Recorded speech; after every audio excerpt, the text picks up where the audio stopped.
I had a client reach out and ask if I could make some arms to replicate the ones on an existing dining chair they have. They have a set of 5 of these chairs, and for some reason only one of them came with arms. I really like the style of these chairs. I don't get much opportunity to work with teak, so I said yeah, for sure.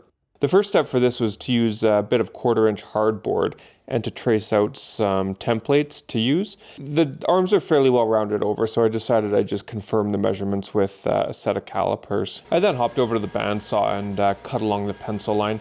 The trick here is to make sure you're cutting just outside of the pencil line and you don't want to cut into the actual arm part. Then kind of confirm that we look like we have a good fit in the radius of the curve. Looks pretty good here, maybe just a little bit big, which is what we want. I then used plane and sandpaper just to clean it up and to straighten out the edge. With this hardboard, it really doesn't take too much. Then transfer these templates over to the piece of teak that I'm using. This piece is too big to fit through the bandsaw as it is, so I cut it in half with the trusty jigsaw. Just careful again not to touch any of these lines. And then back onto the bandsaw. Same process here, cut just on the outside of the pencil line. Sometimes I do this with Sharpie. I figured pencil would be good enough. Then I used some double-sided tape here to affix the template onto the piece of teak.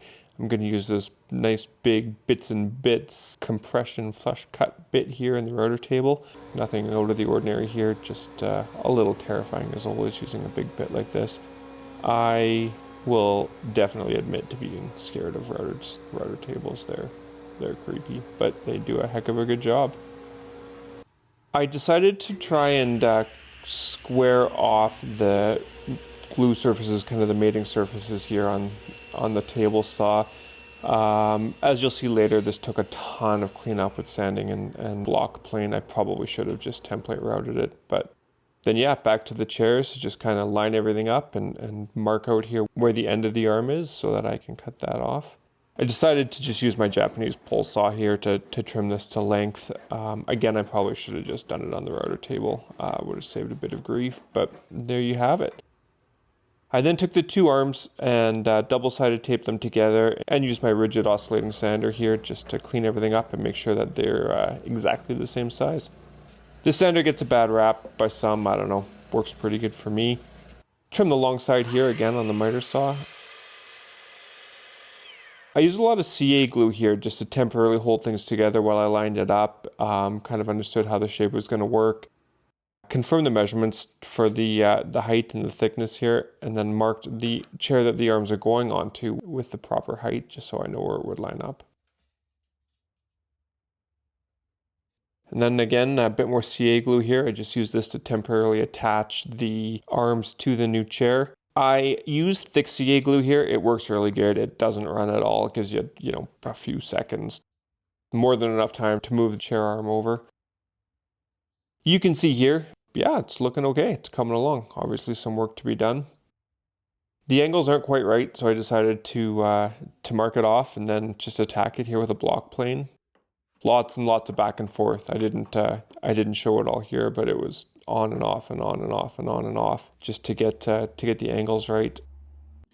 Again, back with the block plane.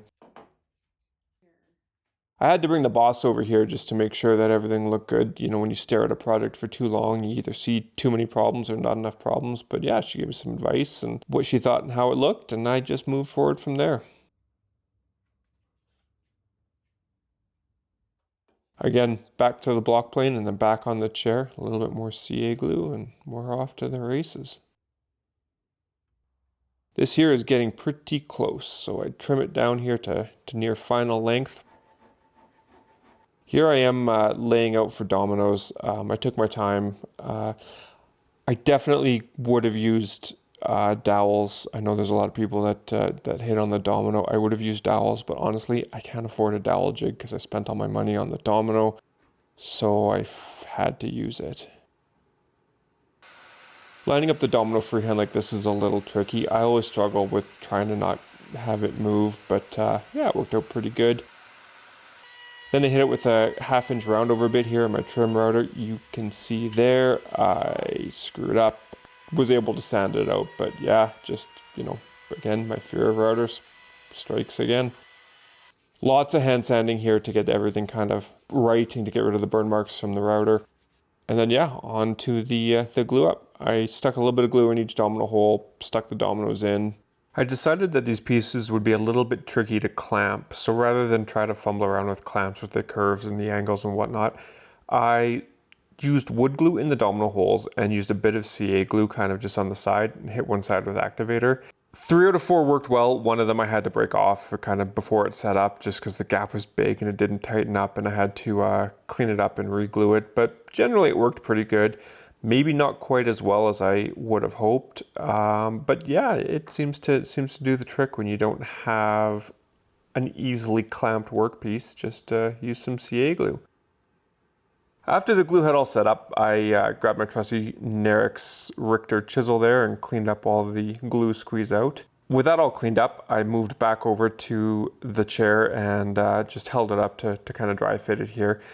Some of the angles changed a little bit, like this was a constant process of back and forth, like I said earlier, between the block plane, the hand sander, and then, you know, back and forth to get it to fit nice and tight.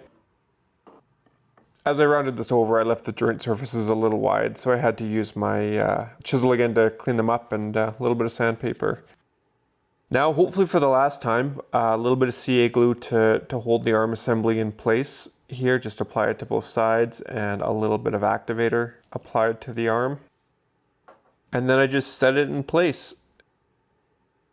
So I used some 1.5 inch long cabinet screws here. I pre-drilled through both pieces. This was a little intimidating for sure. This is somebody else's chair that's obviously in great shape. You know, drilling holes through somebody else's furniture is a little scary, but I got after it, pre-drilled them. I used a 1/4 inch Forstner bit just to recess the head of the cabinet screw a little bit so that it wouldn't stick out. I didn't bother plugging these because they will be covered by the seat and the back for the top of the arms. The holes in the other chair weren't plugged, and I felt like this would make it easy to remove the arms in the future if you ever needed to refinish or to change something, or, you know, God forbid an arm breaks, you're able to easily remove it from the chair. I put my hand where the screw is going in and squeeze pretty tightly. I think this will allow me to feel as the screw is slowly moving in if it's starting to move out of the wood, or if, you know, if I didn't drill the hole straight. It helps hold it in place, but also helps give me a bit of peace of mind that I'm not going to blow the screw out the side. I used my marking knife here because it's kind of the sharpest thing I have to pop out the little plugs that are covering the screws that hold the back in. I was careful not to scratch anything, but just, yeah, use them to gently pry out the plugs and remove the 4 Phillips screws to get access to the back so I could attach the top of the arms. Then it was repeat the process with drilling the pilot hole and countersinking the 2 holes with the Forstner bit, screwing them in, and that was it. I gave everything a quick wipe down here with some orange mineral spirits and allowed it to dry. The client had refinished these chairs with wipe on poly, a Minwax wipe on poly, and I had a can of General Finishes wipe on poly. So they use satin, and I tested a couple things, and the semi-gloss from General Finishes seemed to match the chair most closely. It's pretty easy to apply. Just wipe it on, let it sit for a few minutes, and give it a smooth wipe off.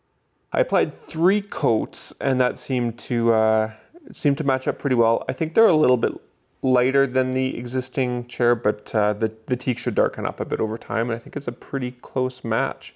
Then it was time to reassemble the chair. Just pop the screws back in. As you can see here, I'm installing the back of the chair upside down, so quick little correction there. Then yeah, just try to line up the screws with the existing holes, and that is that. I just used a screwdriver here to hand tighten them all in, and it was set. A couple whacks with the mallet here, and I got the plugs back in, and this chair is complete. And there you have it. I'm really happy with how these arms turned out. I think they're a pretty good match to the existing chair. Like I said, the teak will darken up over time, and it should match pretty well. I hope you enjoyed the video. Please give me a quick subscribe if you did. I really appreciate it, and it really does help my channel grow. Have a great day.